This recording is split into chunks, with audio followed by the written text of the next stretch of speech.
ಎಲ್ಲರಿಗೂ ಬೆಳಗಿನ ಶುಭೋದಯಗಳು. ಇಂದು ವಿಜ್ಞಾನ ವಿಷಯದಲ್ಲಿ ನಾವು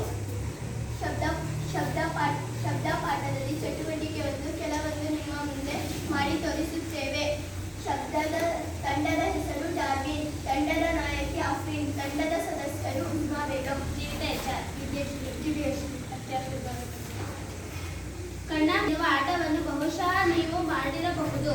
ಈ ಆಟದಲ್ಲಿ ಕಣ್ಣ ಮುಚ್ಚಾಲೆ ಎನ್ನುವ ಆಟವನ್ನು ಬಹುಶಃ ನೀವು ಆಡಿರಬಹುದು. ಈ ಆಟದಲ್ಲಿ ಒಬ್ಬರು ಕಣ್ಣುಗಳಿಗೆ ಬಟ್ಟೆ ಕಟ್ಟಿದ್ದು ಅವರು ಉಳಿದ ಆಟಗಾರರನ್ನು ಹಿಡಿಯಬೇಕಾಗುತ್ತದೆ. ಕಣ್ಣು ಕಟ್ಟಿರುವ ವ್ಯಕ್ತಿಗೆ ಅತ್ಯಂತ ಸಮೀಪದಲ್ಲಿರುವ ಆಟಗಾರರನ್ನು ಪತ್ತೆ ಹಚ್ಚಲು ಹೇಗೆ ಸಾಧ್ಯ?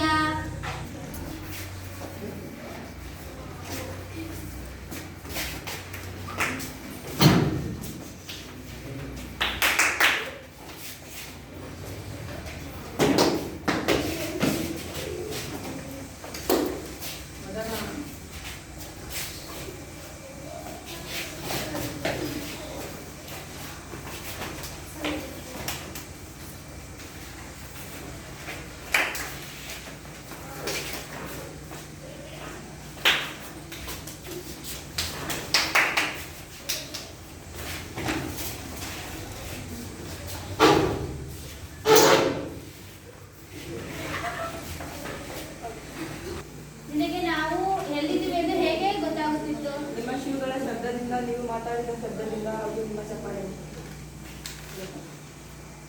ಶಬ್ದವು ನಮ್ಮ ಜೀವನದಲ್ಲಿ ಬಹಳ ಪ್ರಮುಖವಾದ ಪಾತ್ರ ವಹಿಸುತ್ತದೆ. ಇದು ಒಬ್ಬರು ಮತ್ತೊಬ್ಬರೊಂದಿಗೆ ಮಾತನಾಡಲು ಸಹಾಯ ಮಾಡುತ್ತದೆ. ನಾವು ನಮ್ಮ ಸುತ್ತಮುತ್ತಲಿನಿಂದ ವಿವಿಧ ಬಗೆಯ ಶಬ್ದಗಳನ್ನು ಕೇಳುತ್ತದೆ. ವಸ್ತುಗಳು ಕಂಪನಿಸುವಿಕೆಯಿಂದ ಶಬ್ದ ಉತ್ಪತ್ತಿಯಾಗುತ್ತದೆ. ಹಾರ್ಮೋನಿಯಂ, ತಬಲಾ, ಗಾಳಿ, ಕೊಳವೆ, ಸಿತಾರ್ ಕೆಲವೊಂದು ಸಂಗೀತ ವಾದ್ಯಗಳಿವೆ. ಈಗ ನೀವು ನೋಡಬಹುದು ಶಬ್ದ ಉಂಟಾಗುತ್ತದೆ.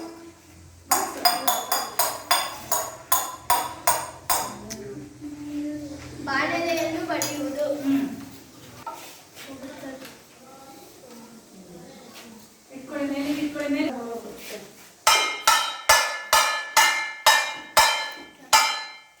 ಶಬ್ದ ಉತ್ಪತ್ತಿಯಾಗುತ್ತದೆ. ಇದು ಶಬ್ದ ಪ್ರಸಾರಕ್ಕೆ ಮಾಧ್ಯಮದ ಅವಶ್ಯಕತೆ ಇದೆ. ಶಬ್ದವು ಮಾಧ್ಯಮದ ಅನಿಲ, ದ್ರವ ಅಥವಾ ಘನ ಮೂಲಕ ಪ್ರಸಾರವಾಗುತ್ತದೆ. ಅದು ನಿರ್ವಾತದಲ್ಲಿ ಪ್ರಸಾರವಾಗುವುದಿಲ್ಲ. ರಬ್ಬರ್ ಬ್ಯಾಂಡ್ ಅನ್ನು ಮೀಟುವುದು. ನೀವು ನೋಡಬಹುದು, ರಬ್ಬರ್ ಬ್ಯಾಂಡ್ ಅನ್ನು ಮೀಟಿದಾಗ ಶಬ್ದ ಉಂಟಾಗುತ್ತದೆ. ಒಂದು ಕಡೆಗೆ ಅಥವಾ ಹಿಂದೆ ಮತ್ತು ಮುಂದೆ ಆಗುವ ವಸ್ತುವಿನ ಚಲನೆಯನ್ನು ಕಂಪನ ಎನ್ನುವುದು. ಬಿಗಿಯಾಗಿ ಎಳೆದ ರಬ್ಬರ್ ಬ್ಯಾಂಡ್ ಅನ್ನು ಮೀಟಿದಾಗ ಅದು ಕಂಪಿಸುತ್ತದೆ ಮತ್ತು ಶಬ್ದ ಉತ್ಪತ್ತಿ ಮಾಡುತ್ತದೆ. ಧನ್ಯವಾದಗಳು.